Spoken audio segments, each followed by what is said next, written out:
नमस्कार मित्रांनो, मी Yogesh Mane ignite academy मध्ये तुमचं सर्वांचं स्वागत करतो. मित्रो, मागच्या 5 एप्रिलला गव्हर्नमेंट पॉलिटेक्निक कॉलेजच्या प्रिन्सिपल पदासाठीचा पेपर झाला. आता हे सुद्धा गॅजेटेड पोस्ट आहे, क्लास 1 ची पोस्ट आहे. याचा पेपर सुद्धा एमपीएससी मार्फत कंडक्ट केला जातो. आता याची ॲडव्हर्टाइजमेंट आपली आयटीआय प्रिन्सिपल आणि डेप्युटी डायरेक्टर डीव्हीईटीच्या अगोदर आलेली होती आणि याची एक्झाम सुद्धा झालेली आहे. हा व्हिडिओ मी जो घेऊन येतोय कारण बऱ्याच जणांचं म्हणणं काय होतं की सर आम्हाला याचा ॲनालिसिस सांगा, कसे क्वेश्चन्स आले होते ते सांगा, त्याचा क्वेश्चन पेपर अवेलेबल करून देण्याचा प्रयत्न करा. तर रिस्पॉन्स शीट आउट झालेली आहे, म्हणजे ज्यांनी अप्लाय केलं होतं त्यांच्या लॉग इनला ही रिस्पॉन्स शीट मिळेल. ऑनलाईन पेपर होता आणि रिस्पॉन्स शीट सुद्धा आलेली आहे. त्यामुळं हा व्हिडिओ मी बनवतोय की कशा प्रकारचे क्वेश्चन्स आलेले आहेत आणि या क्वेश्चन पेपर मधून आपण काय शिकावं. कारण सिलेबस सुद्धा काही सिलेबस तर सेमच होता किंवा त्या धर्तीवरचा सिलेबस होता. जसं की पॉलिटेक्निकच्या प्रिन्सिपल आहे तर बऱ्याचशा गोष्टी पॉलिटेक्निक रिलेटेड होत्या. आता आपला आयटीआयचा प्रिन्सिपल आहे, ओके, डेप्युटी डायरेक्टर डीव्हीईटी म्हणजे मोठमोठ्या आयटीआय कॉलेजचे प्रिन्सिपलच समजा, राईट. तर त्या दोन्हीमध्ये बऱ्याचशा सिमिलरिटीज आहेत. म्हणजे क्वेश्चन हे 100च येणार आहेत, एका तासाचाच कालावधी आहे, 200 मार्काचाच पेपर आहे, तर बऱ्याचशा गोष्टी सेम असणार आहे. काही सिलेबस सुद्धा तुम्हाला सेम मिळतो. तर याचा आपण ॲनालिसिस करण्याचा प्रयत्न करू की कुठल्या कुठल्या पॉईंटवर क्वेश्चन्स आले होते आणि आपल्याला ते रिलिव्हंट कसे आहेत आणि आपण त्याच्यातून काय शिकायला पाहिजे, राईट. तर बघू एका एकाने काय काय होते क्वेश्चन. सर्वप्रथम की आपल्याला हा पेपर कशाचा होता, आयटीआय प्रिन्सिपलचा पॉलिटेक्निक कॉलेजच्या प्रिन्सिपलचा पेपर होता. गॅजेटेड आहे, क्लास 1 ची पोस्ट आहे. आता याच्यामधून आपल्याला मेन और की टेकअवेज काय आहेत ते बघायचं आहे. तर सर्वप्रथम म्हणजे हा पेपर किती क्वेश्चन्स होते, तर याच्यामध्ये टोटल 100 क्वेश्चन होते 200 मार्कासाठी आणि 1 तासाचा कालावधी दिला होता. आय थिंक 3 ते 4च पेपर होता, राईट. 3 ते 4 पेपर होता 5 तारखेला, राईट. तर एका तासाचा पेपर, ओके, ऑनलाईन फॉर्मॅटमध्ये होता. कुठल्या फॉर्मॅटमध्ये होता, ऑनलाईन फॉर्मॅटमध्ये होता. आणि याची आन्सर की चांगले सेंटर असतात, राईट. आपली ही संख्या खूपच कमी आहे, 5000च आहे, ओके. टीसीएस आयएनसेस जवळपास सेंटर आपल्याला आलेले असतील. एमपीएससी कंडक्टिंग बॉडी कोण आहे, तर एमपीएससीच कंडक्टिंग बॉडी आहे, राईट. एमपीएससी मार्फतच हा पेपर घेण्यात आलेला आहे. आता बघा, क्वेश्चन्स आपल्याला 100 सॉल्व करायचे होते आणि ते 60 मिनिटमध्ये. तर क्वेश्चनचा फॉर्मॅट कसा होता, 1 लाइनर होते, मल्टिपल स्टेटमेंटचे क्वेश्चन होते. तर कसे क्वेश्चन होते, तर 84 क्वेश्चन हे सिंगल लाइनर होते. 84 क्वेश्चन हे सिंगल लाइनर होते आणि जवळपास 16 क्वेश्चन हे मल्टिपल स्टेटमेंट वाले क्वेश्चन्स होते. आता तुम्ही म्हणाल सर सफिशियंट टाइम होता का, तर हा तुमच्या प्रॅक्टिसवर डिपेंड करतो. तुमची प्रॅक्टिस जर चांगली असेल तर तुमच्यासाठी हा सफिशियंट टाइम आहे. पण टाइम थोडासा, काही लोकांचं असं म्हणणं आहे की त्यांना टाइम कमी पडला, सर थोडंसं मुश्किल गेलं 100 क्वेश्चन्स हे एका तासामध्ये करायला. आणि तसंही पॉलिटेक्निक प्रिन्सिपलची जी पोस्ट होती ना, याच्यासाठी मला नाही वाटत महाराष्ट्रात कोणी कोचिंग वगैरे घेतलेलं होतं, इन्क्लुडिंग आपण सुद्धा या पोस्टसाठी कोचिंग घेतलेली नव्हती. त्यामुळे या लोकांना गायडन्स आणि नोट्सची अवेलेबिलिटी सुद्धा कमी होती, राईट.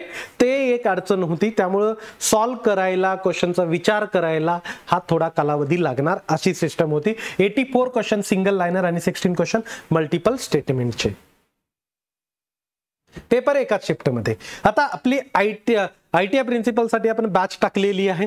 मग ती आयटीआय उपसंचालक डीव्हीईटीचे असो, प्राचार्य असो, उपप्राचार्य असो की निरीक्षक पदासाठीचे असो, ही बॅच आपली लाईव्ह फॉर्मॅटमध्ये कंप्लीट केलेली आहे, राईट. जस्ट एक लेक्चर TQM वरचं राहिलेलं आहे, ओके. बाकी सर्व कंप्लीट झाले. ते कंप्लीट होऊन सुद्धा 1 वीक झालं. एक लेक्चर फक्त माझं ते मी स्वतःच घेणार आहे, तेवढं राहिलं. ते लेक्चर मी आता पुढच्या वीकमध्ये घेऊन ही 100% बॅच आपली कंप्लीट होणार आहे. या बॅचची स्पेशालिटी काय, तुम्हाला अनलिमिटेड व्ह्यूज मिळतील, PDF फॉर्मॅटमध्ये तुमचे हँडआउट अवेलेबल असतील, टेस्ट सिरीज इन्क्लुडेड आहेत आणि chapter wise MCQ solving session सुद्धा तुम्हाला मिळते. आता हिची फीस आपण भरपूर कमी केलेली आहे, लगभग 60% फीस कमी करून आता ती तुम्हाला 3999 प्लस GSTच्या फॉर्मॅटमध्ये रेकॉर्डेड बॅच अवेलेबल होईल. टेस्ट सिरीज सुद्धा त्याच्यामध्ये असणार आहे. सर्व काही तुम्हाला या एक्झामच्या प्रिपरेशनसाठी लागणार त्या बॅचमध्ये अवेलेबल होईल. डिस्क्रिप्शनमध्ये आपला व्हॉट्सअप ग्रुप दिलेला आहे, तो व्हॉट्सअप ग्रुप सुद्धा जॉईन करून घेऊ शकता. येणारे प्रत्येक अपडेट तुम्हाला त्या व्हॉट्सअप ग्रुपमध्ये सुद्धा या एक्झाम बद्दलचे अवेलेबल होऊन जातील. पुढे बघू. आता आता बघा सगळ्यात महत्त्वाचं पॉइंट ज्याच्यावर क्वेश्चन आलेले होते ती नॅशनल एज्युकेशन पॉलिसी 2020 ची, राईट. आपल्या ही सिलेबस मध्ये आहे, याच्यावर पुन्हा क्वेश्चन्स तुम्हाला तुमच्या एक्झाम मध्ये नक्की मिळतील, म्हणजे मिळतील, राईट. त्याही एक्झाम होते, इथंही तुम्हाला त्याच्यावर मिळतील. त्यानंतर अंडरस्टँड द पोस्ट, राईट. जशी पॉलिटेक्निक प्रिन्सिपल होती, roles duties of a principal, याच्यावरही क्वेश्चन्स मिळतात तुम्हाला. ओके, मी टॉपिक काढले, क्वेश्चन नाही काढले, कारण क्वेश्चन ॲज इट इज येणार नाही. पॉलिटेक्निकचा प्रिन्सिपल आणि ITIचा प्रिन्सिपल यांच्या रूल्समध्ये, रिस्पॉन्सिबिलिटीजमध्ये, पुन्हा मेन कंडक्ट बॉडीज ज्या आहेत, मिनिस्ट्रीज ज्या आहेत त्यांच्यामध्ये बदल आहेत. त्यामुळं कुठल्या एरियावर क्वेश्चन आलते हे घेतोय आपण, राईट. तो अंडरस्टँड द पोस्ट म्हणजे त्या पोस्टचं रोल्स काय, ड्युटीज काय आहेत, त्याच्यावरही क्वेश्चन्स होते. त्याचसोबत पुढं तुम्हाला बघा focus on accreditation process. Okay, NBA वाल्या प्रोसेस म्हणजे ज्या व्हेरिफिकेशनच्या प्रोसेस आहेत, NBA ॲक्रिडेशन होतं, तर या NBA ॲक्रिडेशनवर क्वेश्चन्स हे पॉलिटेक्निक प्रिन्सिपलच्या पेपरमध्ये आलेले होते. क्लिअर. पुढं आता बघा गव्हर्नमेंट स्कीम्स, राईट. पॉलिटेक्निकशी रिलेटेड, MSBTC रिलेटेड ज्या गव्हर्नमेंटच्या स्कीम्स आहेत त्यांच्यावर क्वेश्चन्स विचारले गेले होते. आता ITI प्रिन्सिपलसाठी DVET, okay, directorate of vocational education यांची ज्या वेगवेगळ्या गव्हर्नमेंटच्या स्कीम आहेत, स्किलच्या रिलेटेड स्कीम्स आहेत, गव्हर्नमेंटच्या बजेटमध्ये काही स्कीम्स दिलेल्या आहेत, तर या सर्व स्कीमचे सेपरेट लेक्चर आपण घेतले. त्या सर्व स्कीम्स करणं आपल्याला गरजेचं आहे. आता स्पेसिफिकली या स्कीममध्ये काय काय येऊ शकतं, तर कुठल्या वर्षी त्यांना लागू केलं गेलं, यांचे ऑब्जेक्टिव्ह काय, राईट. दोन गोष्टी लगेच लक्षात ठेवायच्या, चांगल्या प्रकारे लक्षात ठेवायच्या. कुठली स्कीम कधी आली, राईट, ती कधीपासून लागू झाली आणि या स्कीमचा ऑब्जेक्टिव्ह काय होता.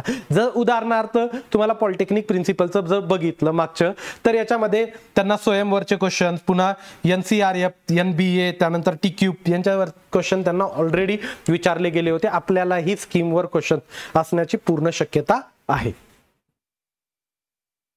राईट. आणि या पॉलिटेक्निक प्रिन्सिपलचा पेपर सुद्धा मी शेअर केलेला आहे, आपल्या ग्रुपमध्ये सुद्धा आहे. तुम्ही व्हॉट्सअप ग्रुप जॉईन करा.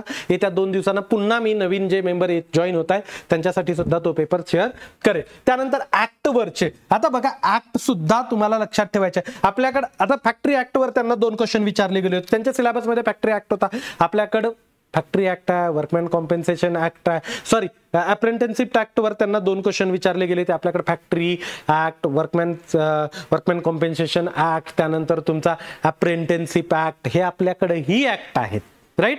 या ऍक्टवरही क्वेश्चन्स विचारले जातात. मग क्वेश्चन्स कशावर असतील तर त्या ऍक्टचे ऑब्जेक्टिव्ह आणि ते ऍक्ट कधीपासून लागू झाले, तर जसं स्कीम आहेत ना तसेच ऍक्ट, हे ऍक्ट कधीपासून लागू झाले, ओके, यांचे ऑब्जेक्टिव्ह काय आहे, त्यांच्यावर क्वेश्चन्स विचारले गेलेले आहेत आणि पुढेही विचारले जाणार आहेत. पुढं त्यानंतर फुल फॉर्म, शॉर्ट फॉर्म्स विचारले ते वेगवेगळ्या बॉडीचे, जसं की DVET आहे, DVETचा फुल फॉर्म सांगा असंही विचारलं जाऊ शकतं, राईट. यांच्या एक्झाममध्ये 2-3 क्वेश्चन्स हे फुल फॉर्म वरही होते, जसं की NBA आहे, NBAचा फुल फॉर्म, एक्झाम्पल द्यायलो बस, राईट. तर याचा फुल फॉर्म, DVETचा फुल फॉर्म, राईट, TQचा फुल फॉर्म. तर हे फुल फॉर्म सुद्धा तुम्हाला वेगवेगळे लक्षात ठेवणं गरजेचं आहे. 2-3 क्वेश्चन्स एक्सपेक्टेड आपल्याही एक्झाम मध्ये फुल फॉर्म वर असणार आहेत, राईट. सो पुढं त्यानंतर इन्स्टिट्यूशन्स, वेगवेगळ्या इन्स्टिट्यूशन्स आहेत, कंडक्टिंग बॉडी आहे, जसं MSBT होती, राईट. MSBT कशासाठी आहे, तुमच्या पॉलिटेक्निकच्या लेक्चरसाठी.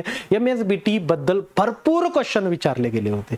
जे लोक वर्किंग आहेत ना, राईट, त्यांना एक ऍडव्हान्टेज असतं की त्यांना छोट्या मोठ्या गोष्टी या माहिती असतात, की कसे ITI कॉलेजेस चालतात, राईट. DVETचा कारभार कसा चालतो, कुठल्या स्कीम्स वेगळ्या आहेत, आपण आपल्या सिलेबसमध्ये घेतल्या, पण त्यांनी प्रॅक्टिकली त्या थ्रू गेलेले असतात. त्यामुळे त्यांच्याकडे थोडासा प्रॅक्टिकल एक्सपिरियन्स असतो, त्यांच्या त्या गोष्टी लक्षात सुद्धा राहतात, कारण ते त्याच्या थ्रू गेलेले आहे, राईट. जसं MSBT रिलेटेड एवढ्या गोष्टी विचारल्या गेल्या होत्या, MSBT ऍक्ट बद्दलच्या भरपूर गोष्टी विचारल्या गेलेल्या होत्या.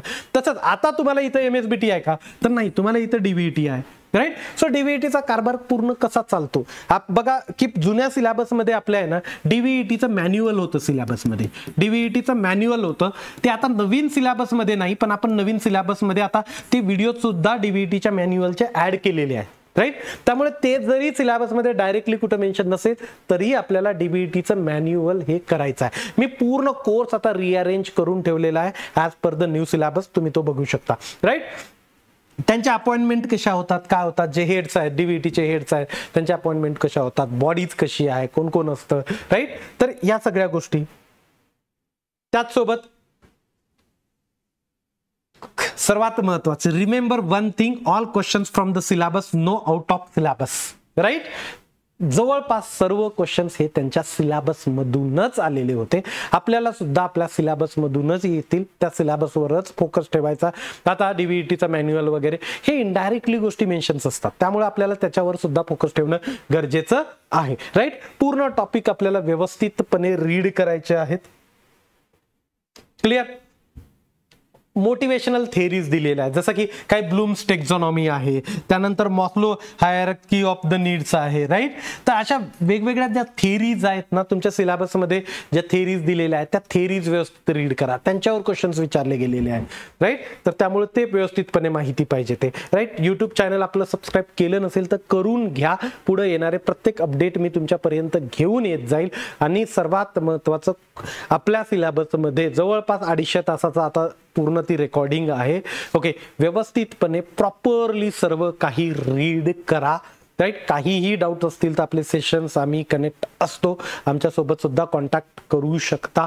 आपलं यूट्यूब चॅनल सबस्क्राईब केलं नसेल तर करून घ्या. आणि ITIA प्रिन्सिपलसाठी आपण एक सेपरेट ग्रुप बनवला, त्या ग्रुपच्या लिंकवर क्लिक करा, ग्रुप जॉईन करा. तुम्हाला पॉलिटेक्निक प्रिन्सिपलचा सुद्धा क्वेश्चन पेपर अवेलेबल आपल्याकडे होऊन जाईल.